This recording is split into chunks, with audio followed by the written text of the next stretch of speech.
अरे होते सब होते और दुनिया में सब होते, होते सब होते और दुनिया में सब होते। अरे होते सब होते दुनिया में सब होते, यदि भक्त नहीं होते तो भगवान कहाँ होते। भक्त और भगवान के बीच में अंतर कितना है हम आपको ये भी बता दें।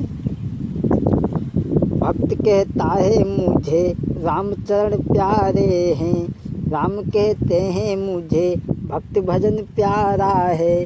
भक्त कहता है मैंने छोड़ दिया घर तुम पे, प्रभु कहते हैं मैंने स्वर्ग को भी सारा है। इसीलिए होते सब होते और दुनिया में सब होते, यदि भक्त नहीं होते तो भगवान कहाँ होते। भगवान ने देखा कि उत्तरा के गर्भ पर आपत्ति है, भगवान पहुँचे और उत्तरा के सामने पहुँचे। बोले उत्तरा, थोड़ी देर के लिए मैं तुम्हारे गर्भ की रक्षा अवश्य करूँगा, लेकिन तुम्हें थोड़ी देर के लिए माँ का भाव दिखाना पड़ेगा और मुझे पुत्र का भाव दिखाना पड़ेगा। भगवान माया रूपी कवच पहन करके उत्तरा के गर्भ में गए हैं।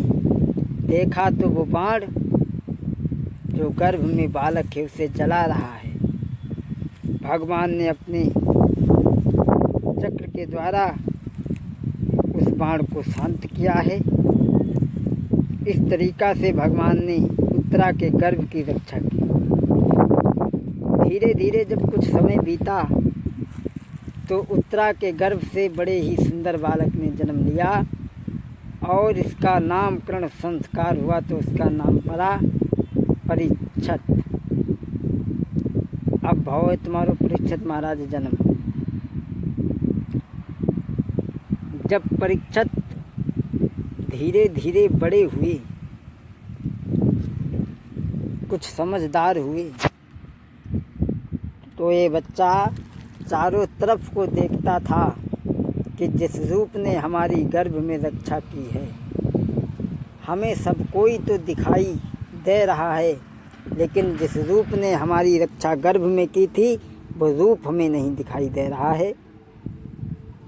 विद्वानों ने सोचा कि ये बच्चा तो दूसरों की परीक्षा करता है, इसीलिए विद्वानों ने उसका नाम रखा था परीक्षत धन। परीक्षत ये दूसरों की परीक्षा करता है तो उसका नाम धरा परीक्षत रखा गया। बोलिए परीक्षत महाराज की। भक्तों, और इधर में परीक्षत कुछ बड़े हो जाते हैं और इधर एक दिन भगवान कन्हैया द्वारिका से चले हैं तो काफ़ी मलिन है, भगवान उदास हैं। धर्मराज की सभा में आए। धर्मराज ने पूछा, प्रभु आप इतना उदास क्यों थे? अरे आप जब भी मिलते थे तो हंसते मुस्कुराते हुए मिलते थे, लेकिन अब कारण कौन सा है?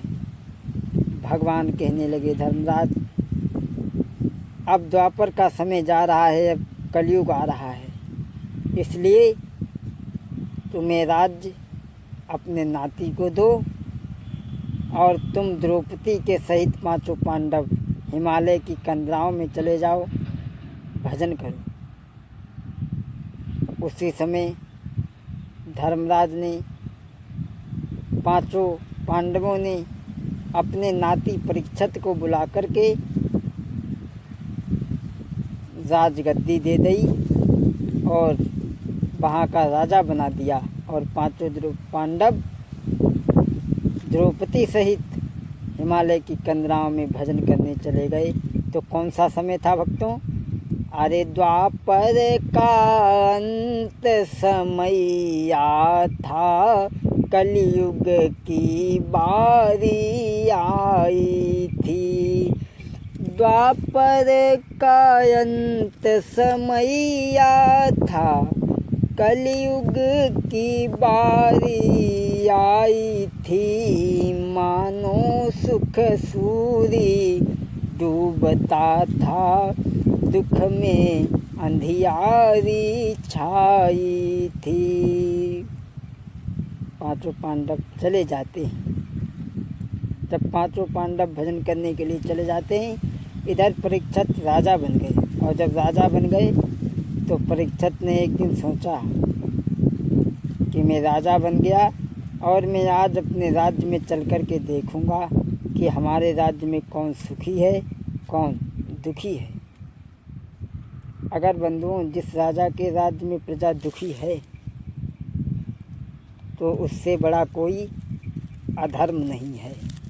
गोस्वामी तुलसीदास ने भी रामायण में कहा है, जासु राज्य प्रिय प्रजा दुखारी, जय नप हुई नरक अधिकारी। परीक्षित ने कहा कि आज हम अपने राज्य में देखेंगे कौन सुखी है और कौन दुखी है। घोड़ा सजवाया मंत्री को बुला करके और कहा, मंत्री हमारा घोड़ा सजवाओ, आज हम अपने राज्य में चलेंगे। राज्य को घूमने के लिए चले। बोलिए गोविंद भगवान की।